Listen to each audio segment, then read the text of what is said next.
Hello, welcome to the Prosperity Counseling course on stress and self-sabotage. I'm Stephen Molura, licensed professional counselor in the state of Pennsylvania and registered mental health counselor intern in the state of Florida. And I am very happy to be presenting a webinar for Pineapple Support today. If you type the words stress management into a search engine on the internet, you will find millions of articles about stress and relaxation. You'll find tens of thousands of books and videos. You'll find many items to help manage stress, like essential oils, singing bowls, relaxation music, and biofeedback devices. Yet with all these tools, all this information, people still become stressed and present as unable to manage or control that stress.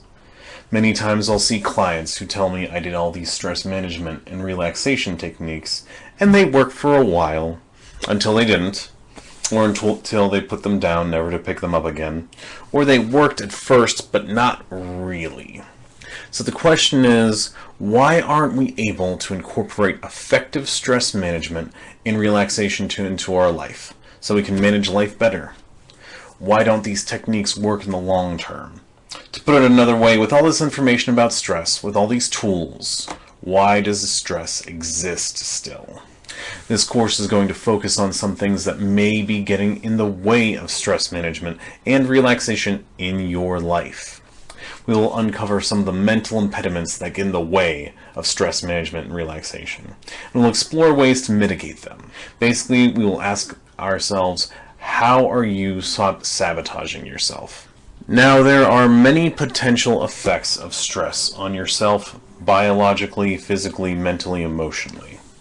I'm not going to go over them all in detail, because the information is available everywhere.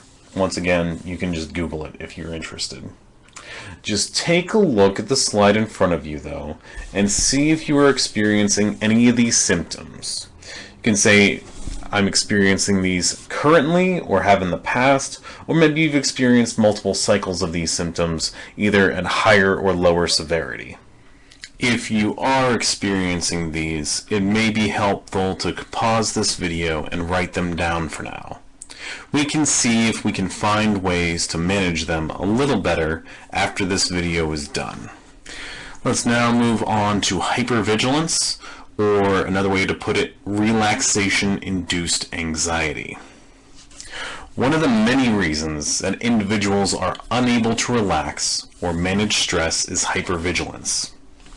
Generally, this behavior is present in medically complex individuals, individuals with a history of trauma, type A people, future-oriented people, worriers, self-reported perfectionists, workaholics.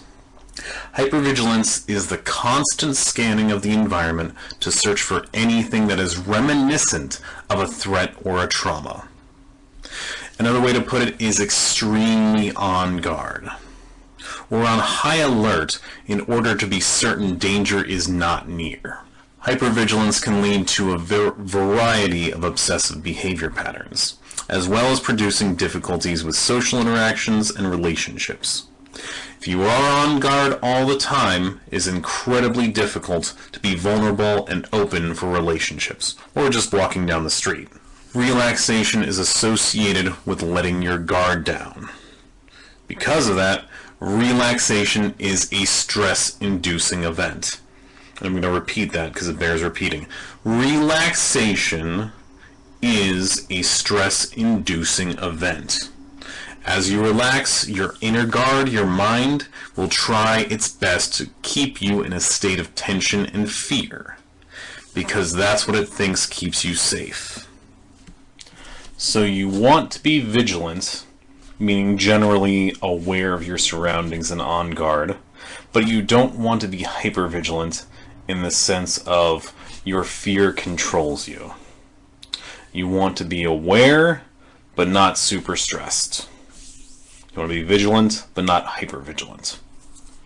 To put this into a different conceptualization, we can say that we have more anxiety and stress than the situation calls for. Imagine you are in a forest. and you know that there are only squirrels and bears in the area.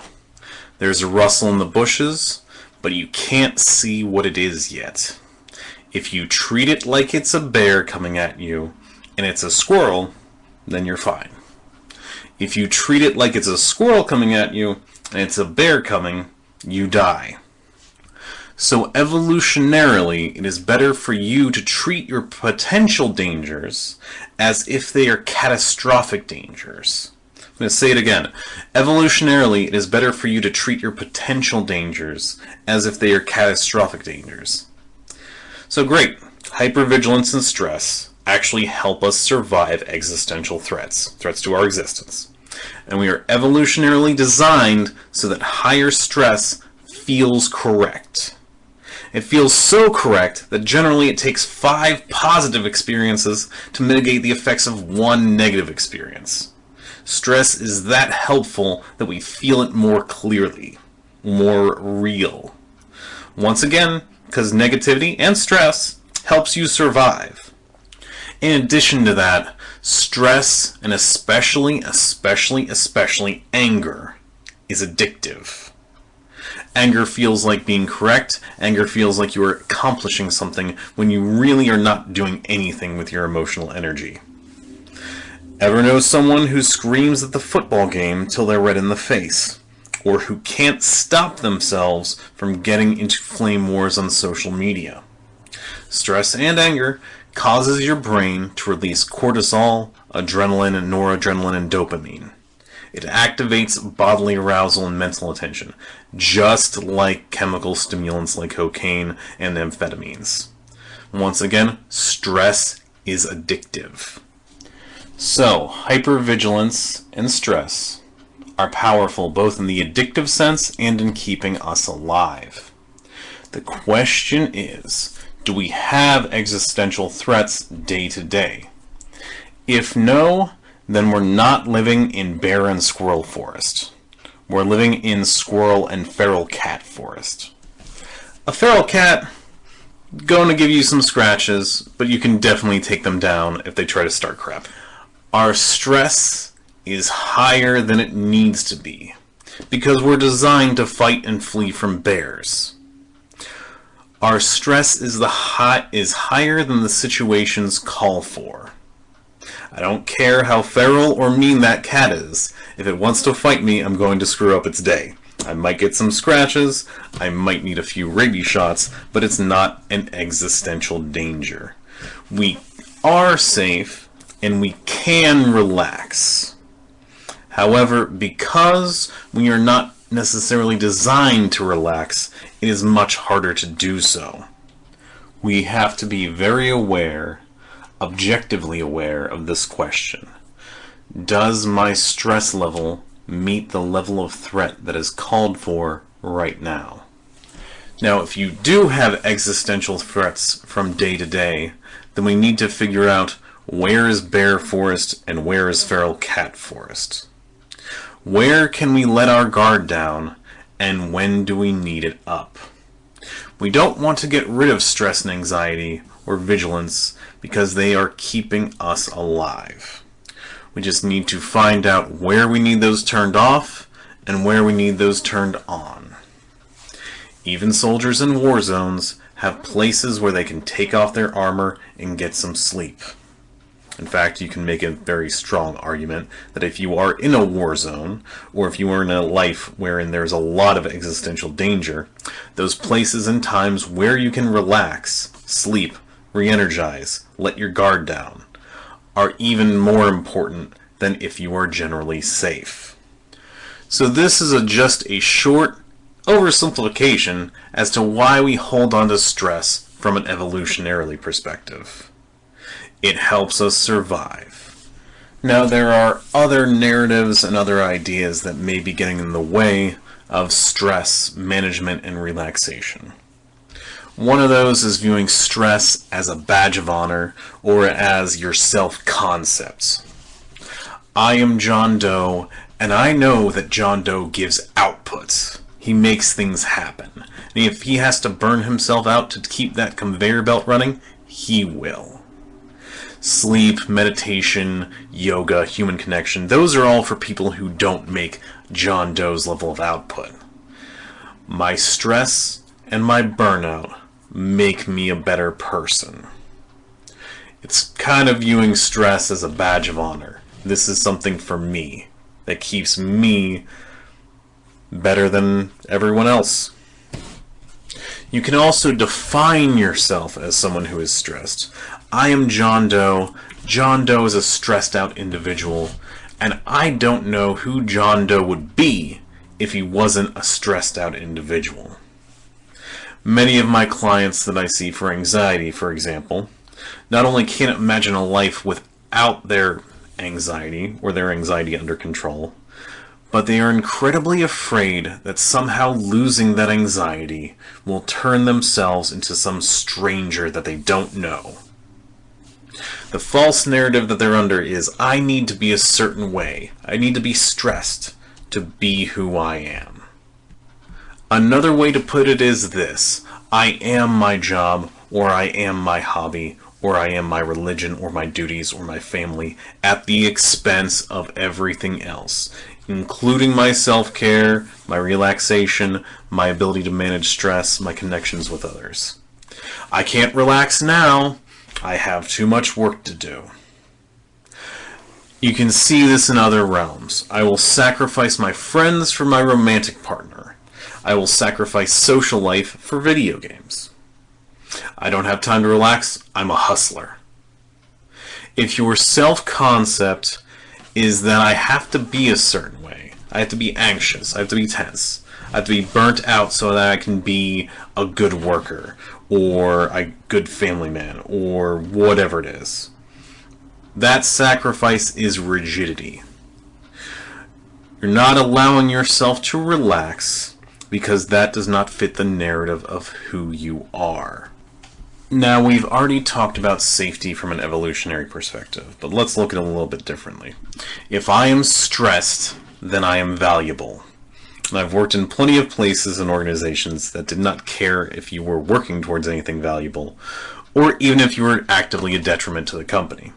As long as you were rushing and looked like you were working, as evidenced by being stressed out, then you were not going to get yelled at, receive critical feedback, or get fired.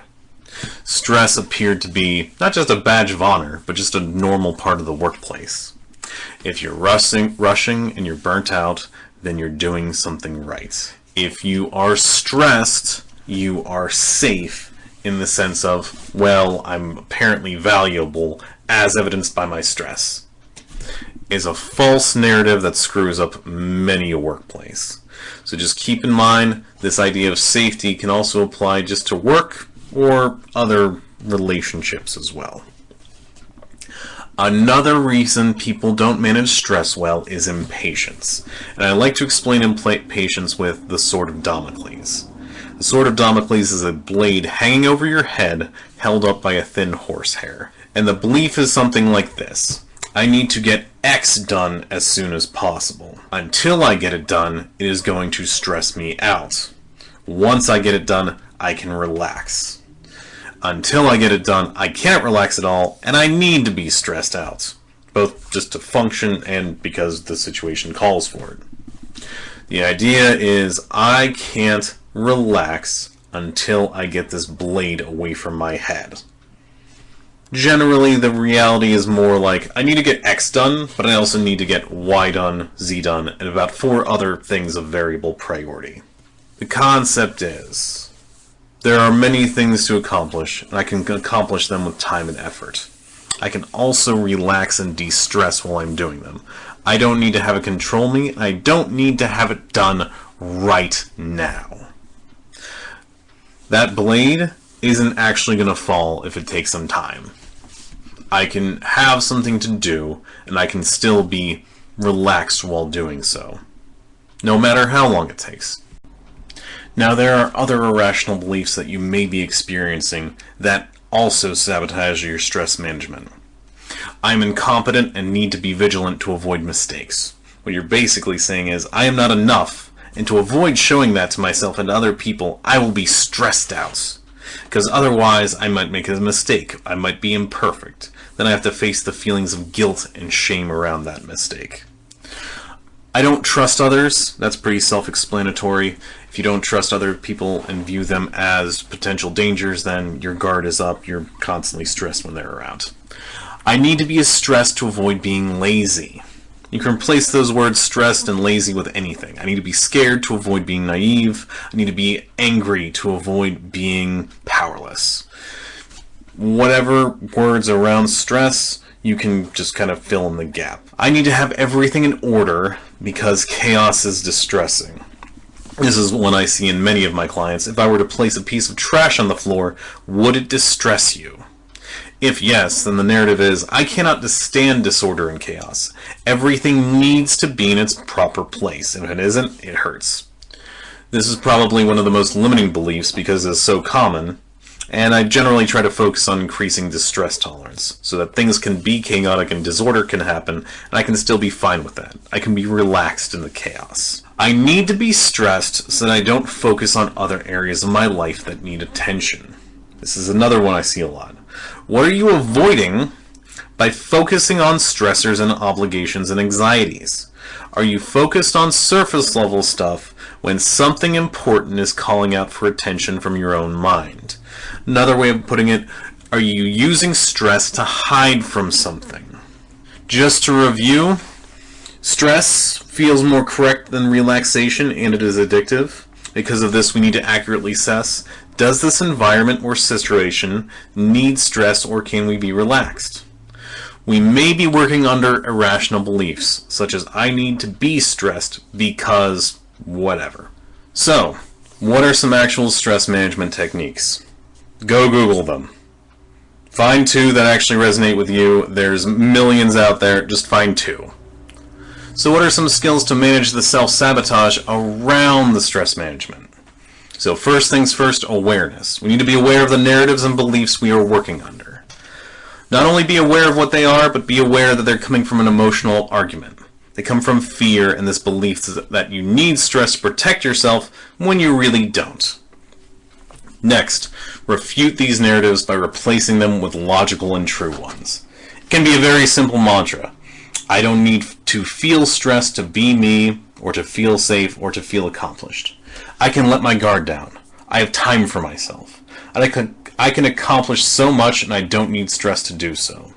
A relaxed mind and body are badges of honor. Next, we repeat. You can keep these thoughts in your mind, you can write them on post-it notes, on your cell phone, lipstick on the mirror. Whatever you have as a mantra, make sure you are telling yourself it. If it cuts through all of the self-sabotaging thoughts and beliefs, then great. If it doesn't immediately, then that's okay too.